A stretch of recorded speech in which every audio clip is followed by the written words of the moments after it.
Hello, I'm David Grosso, and you're watching Bold TV. Today, we're debating charter schools. Should taxpayer dollars be used to fund them? Let's hear from our panelists. Landon Dais, a cannabis executive, and Mairead McArdle, a reporter for National Review. Welcome to you both.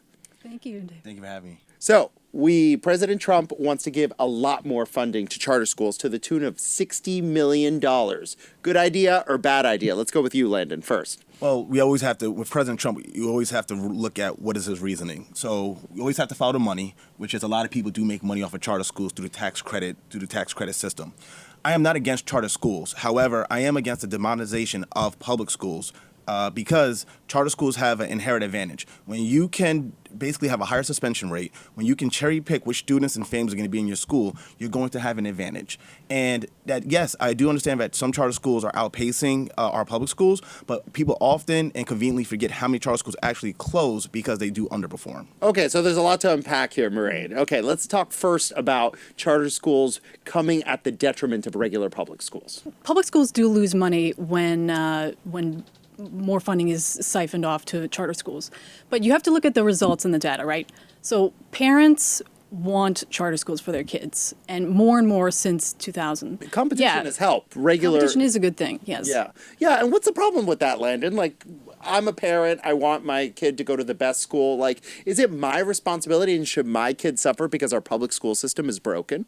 No, I mean, in today's time, we are about the individual. We're no longer about the country first, right? It's about me, what's best for us. And I understand that. I am a father of 2 kids. I understand that 100%. However, when we look at the total system, if charter schools were the best option, if we just demolished the public school system and replaced it with the charter school system as the entire national education program, the issue is the same issues that public schools are having today is now become the charter school issues. When you can't suspend or you cannot push parents to have more parental engagement, which is an advantage charter schools have, you're going to lose what the advantage charter schools have. The Success Academy, which is a very successful charter school system here in New York, that does good job in educating our kids. If you look at the suspension rate and the amount of kids that they push out of their system who they feel do not fit their mold, gives them just a true advantage. Public schools can't do that. They have to take what we give them and they have to try to mold them as best as they can.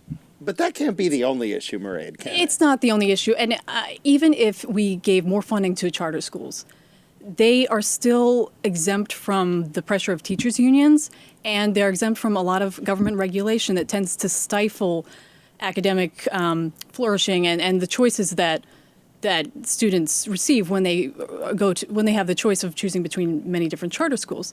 But let's look at this from a free enterprise standpoint. What you're talking about from a small business ability to a large conglomerate. When you are a large conglomerate, your ability to maneuver in a market is a lot slower. You have a much bigger boat. It takes a long time to turn it one way or another. Where all these charter schools are small businesses, which allow them to be a little bit more maneuverable and flexible because they're small. But once you scale up to a level that the public school system is, even if you just take New York City, which has the most, and LA County have the most public school students in the country, it's pretty much impossible to have that quick maneuvering that charter schools on a micro scale are allowed to do.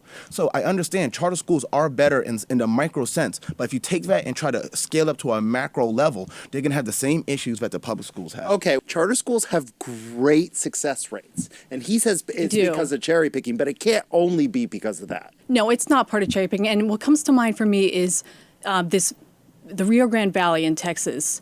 They have a system of charter schools called IDEA. They serve over 90% poor Hispanic kids.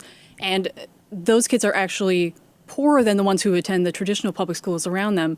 And they still, every single one of their graduates gets accepted to college. And they have a 50% four-year degree rate for the graduates who do go to college. And they do academically better than the other kids around them, even though they're from lower income backgrounds. So that's just an example of how well a charter school can perform. When you take out all the bureaucracy, Landon, don't things go better for everyone? Yeah. There's no question that regulations and bureaucracy can become an issue. But when you're talking about kids and educating, there's always going to be some bureaucracy. There's always going to be regulation because we're talking about the safety of children. We're talking about regulations because when you have children, there's always going to be some type of red tape because you want to make sure that the children are safe. Mm-hmm. And one last point, I understand the apprehension against teacher unions, but some of these states that also have failing public schools do not have teacher unions. Texas is one of them. Unions are not really legal in Texas, so it's not. It No, can't but there's just be the public union. sector unions in Texas. But it's an anti-union state, and a lot of schools are not unionized in Texas. But to your point, I am not saying that charter schools are not good. There is no question that there are things that from charter schools that we need to implement in our public school.